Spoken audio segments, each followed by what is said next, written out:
नमस्कार, आप देख रहे हैं जेजी न्यूज़। हम आपको एक ऐसे दौर की याद दिलाना जा रहे हैं क्योंकि उसी के साथ एक ऐसी कड़ी जुड़ी है, ये जो स्टोरी है वो उसी के साथ कहीं न कहीं जुड़ी है। कोरोना काल का एक समय आया था जब लोगों में अपने स्वास्थ्य के प्रति जो है ख़ास तौर से जागरूकता उसके बाद जो बढ़ी है, वो एक अलग ही तरीके से बढ़ी है। पहले ठीक है खान-पान का एक अलग तरीका था लेकिन कोरोना काल के बाद हर व्यक्ति विशेष जो है वो अपनी सेहत के प्रति, वो अपने खान-पान के प्रति कहीं न कहीं गंभीर हुआ है। और उसी के साथ-साथ सरकार भी जो है चिंतन भी कर रही है और गंभीर भी है क्योंकि कैंसर जैसी बीमारी जो है पनपने लगी है हर घर के अंदर। यूँ कहें कि एक घर छोड़ के अगर बात करें तो किसी न किसी जगह पर ऐसा देखा जाता है परिवार में किसी न किसी व्यक्ति को जो कैंसर जैसी बीमारी की चपेट में आ रहा है। लेकिन इन सब से कैसे निजात मिल सके, इन सब से कैसे छुटकारा मिल सके, हम अपने जीवन में ऐसा खान-पान कैसे बदलें, क्या ऐसा करें, वो सारा का सारा टारगेट जा रहा है, वो सारा पॉइंट आ रहा है ऑर्गेनिक की ओर। अब जो व्यक्ति जो है ऑर्गेनिक की ओर जा रहा है, किसान भी जो है ऑर्गेनिक की ओर जा रहा है, सरकार की तरफ से मिशन चल रहा है जहर मुक्त खेती का। इसी को लेकर जो है, जो मेरे साथ आप ये चेहरे देख रहे हैं, इन्होंने एक मिशन उठाया, एक बीड़ा उठाया, एक ज़िम्मेवारी अपने कंधों पर ली। बीजीएफ ग्रुप को जो है बनाकर उस केंद्र बिंदु पे राजेंद्र जी जो हमारे साथ बीच में जो खड़े हैं, इन्होंने शुरुआत करी। इन्होंने कहा कि मैं कुछ नया करना चाहता हूँ, मैं अपने देश के प्रति, मैं अपने हरियाणा के प्रति, क्योंकि बीकानेर से चलने वाली ट्रेन जो यहाँ से बीकानेर जो ट्रेन जाती है, उसे कैंसर का ट्रेन का नाम दिया जाने लगा। उन सब को जो है उन्होंने गंभीरता से लेकर इस ओर शुरुआत की।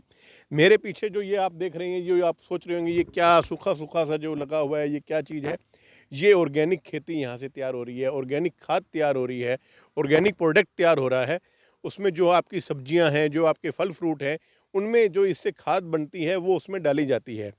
तो राजेंद्र जी, मैं अब आपकी ओर आ रहा हूँ।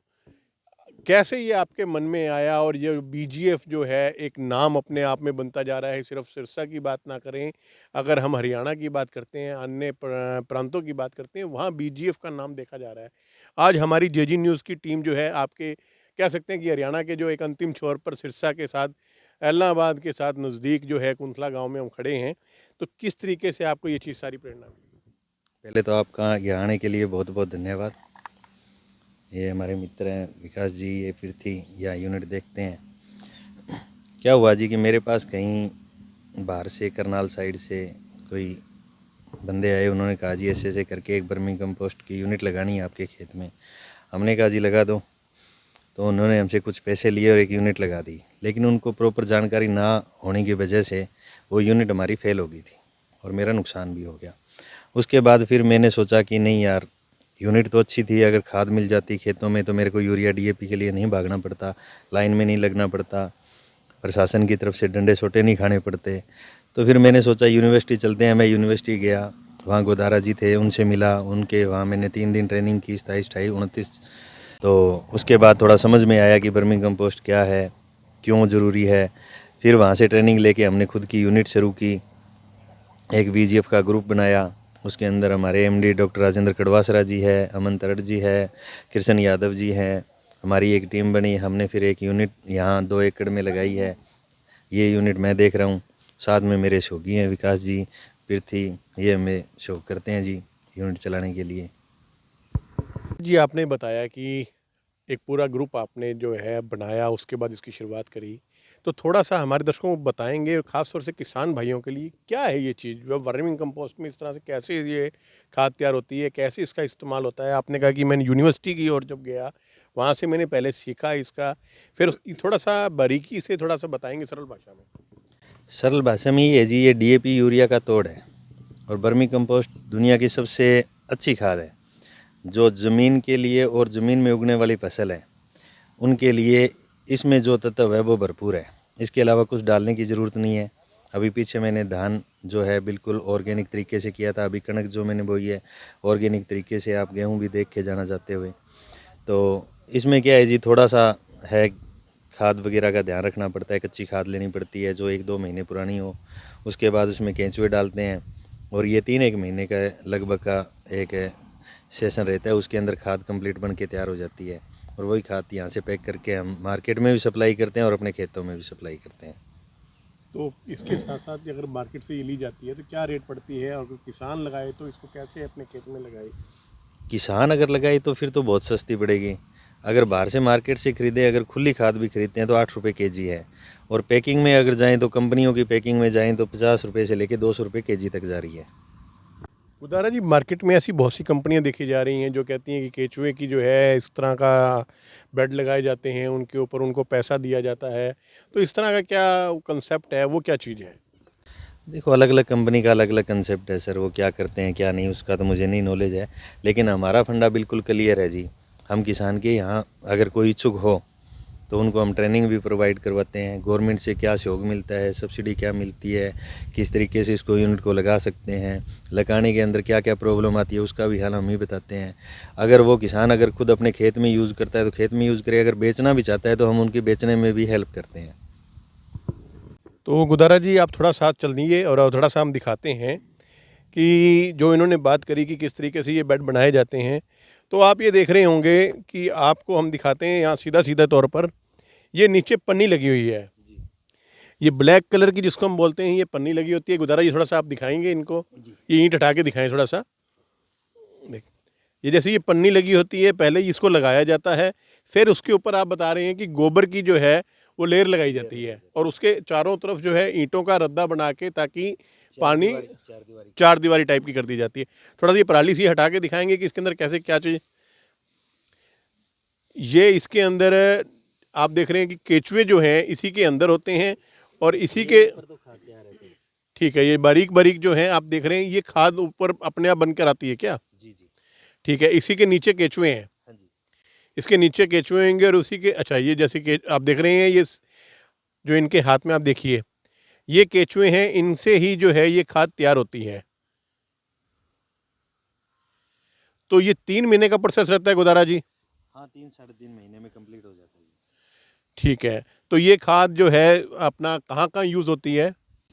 ये हर क्रॉप में यूज़ होती है जी, गेहूँ है, धान है, सब्जी वगैरह और फ्रूट वगैरह के अंदर, हर जगह, बागवानी में, किचन गार्डनिंग में, हर जगह। तो इसकी देखभाल कैसे की जाती है, जो मतलब इसकी क्या विधि रहती है, इसकी संभाल किस तरह से की जाती है?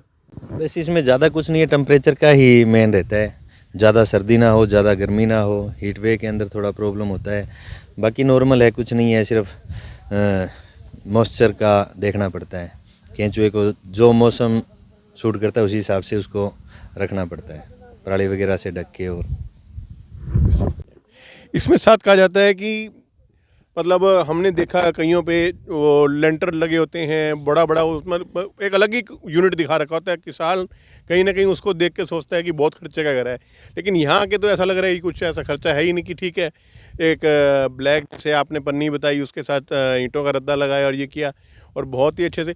पर वो फिर क्या मतलब दिखावा, वो एक दिखावा है सर, और ना ज़मींदार के पास उतना पैसा होता है, कम पैसों में और अच्छा अगर यूनिट चलाना है तो इससे अच्छा तरीका नहीं है कोई। पराली हमें खेतों से फ्री मिल जाती है, ईंटें हैं, थोड़ा सा ईंटों का पैसा लगता है, थोड़ा सा पन्नी का, गोबर भी गौशाला से आसानी से मिल जाता है, कोई ज़्यादा महंगा नहीं पड़ता। और केंचुए के ऊपर थोड़ा सा अपने को सोचना पड़ता है कि केंचुआ 100 रुपये केजी से लेके 500 रुपये केजी तक मिलता है। अब उसमें क्वांटिटी और क्वालिटी के ऊपर थोड़ा सा रहता है, तो अगर वो चीज़ें सही अगर हम चयनित कर लेते हैं तो यूनिट में कहीं दिक्कत नहीं है, कि ज़्यादा खर्चा करने की ज़रूरत है नहीं। तो क्या आपकी ओर से अगर कोई किसान लगाना चाहता है तो केचुआ उपलब्ध करवाया जाएगा? अगर कोई आपसे बेड लगवाना चाहता है तो सब व्यवस्थाएं जो है आपकी ओर से करवाई जा सकती हैं, कोई बेड लगाने का इच्छुक कोई किसान हो तो? बिल्कुल, केंचुआ भी हम दे देंगे, खाद भी प्रोवाइड करवा देंगे, स्किल लेबर भी हम प्रोवाइड करवा देंगे, ट्रेनिंग सेशन भी करवा देंगे। अगर उनमें सब्सिडी वगैरह भी चाहिए, लोन भी चाहिए, वो भी हम उनको रास्ता दिखाएंगे कि कहाँ से क्या मिलेगा।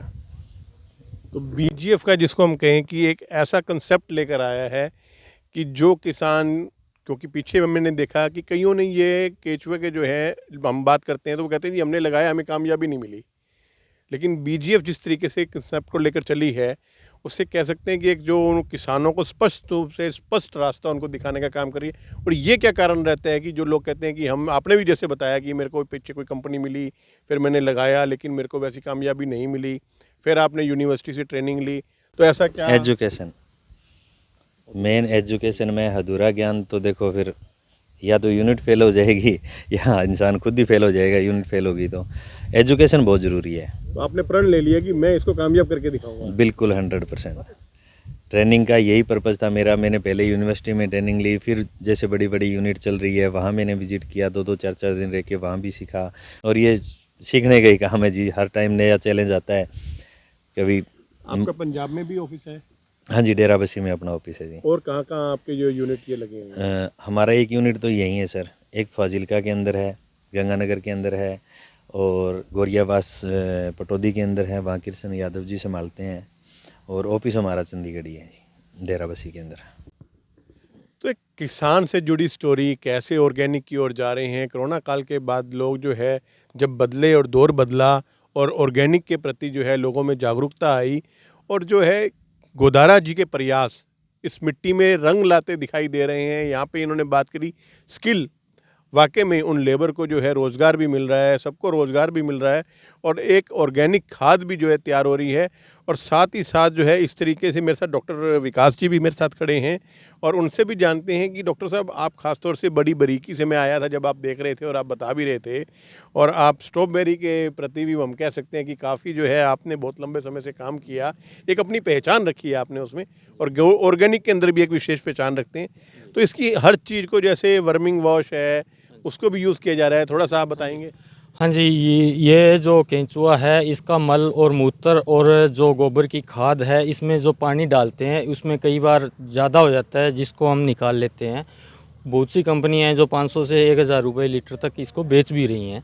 तो अभी तो हमारे पास थोड़ी मात्रा में उपलब्ध है, तो अपने खेतों के लिए ही हम इसको यूज़ कर रहे हैं। वर्मीबास एक बहुत अच्छा यूरिया, डीएपी और माइक्रो न्यूट्रिएंट्स का स्रोत है। अगर वर्मी वॉश की स्प्रे भी की जाए तो फ्रूट ड्रॉपिंग वगैरह, कोई भी फसल में फसल की क्वालिटी, दाने की चमक वगैरह, वो सभी चीज़ों में बहुत अच्छा सुधार करती है ये। तो किसानों को आप क्या संदेश देना चाहेंगे इसके बारे में? मैं किसानों को यही संदेश देना चाहूँगा भी लाइन में लगना छोड़ो और अपने खुद की ऑर्गेनिक खाद और ऑर्गेनिक मटेरियल तैयार करके और उससे फसल का उत्पादन लेना शुरू करो, ताकि खर्चे घटें। किसान का सबसे मुख्य जो है दिक्कत, आज किसान जो कह रहे हैं अभी आत्महत्या कर रहे हैं, वो आत्महत्या करने का सिर्फ मकड़जाल जो है वो कंपनियों द्वारा पेस्टिसाइड द्वारा फैलाया गया एक भ्रम है किसानों को। उस भ्रम से बाहर निकलकर जो अपने पुराने बुजुर्ग प्राकृतिक खेती किया करते थे, उसी तरीके से पारंपरिक खेती करनी शुरू करो। आपके खर्चे कम हो जाएंगे तो ऑटोमेटिक सी बात है भी आपकी इनकम बढ़ेगी। अपने आप में आत्मनिर्भर बने, वही बात है। बिल्कुल जी। तो डॉक्टर विकास जी ने बताया कि आत्मनिर्भर अपने आप में बने, और कोई महंगा खर्चा नहीं है किसान के लिए। किसान जब ज़मीन पर होता है, जब वो मेहनत करता है, तो एक थोड़ा सा ही उसके लिए उसको और मेहनत करनी है, जिससे वो ऑर्गेनिक को, अपने खेत को अपने आप में ऑर्गेनिक बना सकता है। और जिसका ही जो है आमदन की बात करें, वो भी उसको बेहतरीन से बेहतरीन मिल सकती है। उसकी जो है आर्थिक स्थिति जो है और भी मजबूत होगी, और आने वाला भविष्य ऑर्गेनिक की ओर जा रहा है, और ये उसमें एक सहयोगी के रूप में काम कर रहे हैं। और ये चाह रहे हैं कि आने वाला किसान और युवा पीढ़ी भी जो है आज इस ओर देखी जा रही है। तो यूं ही हमारे साथ जुड़े रहे, ज़मीन से जुड़ी किस तरीके से खेती में नया नया बदलाव आ रहा है, ऑर्गेनिक की ओर लोग कैसे जा रहे हैं, उस बारे में आपको स्टोरियां दिखाते रहेंगे, मिलते रहेंगे आपके साथ। नमस्कार, आप देख रहे हैं जेजी न्यूज़।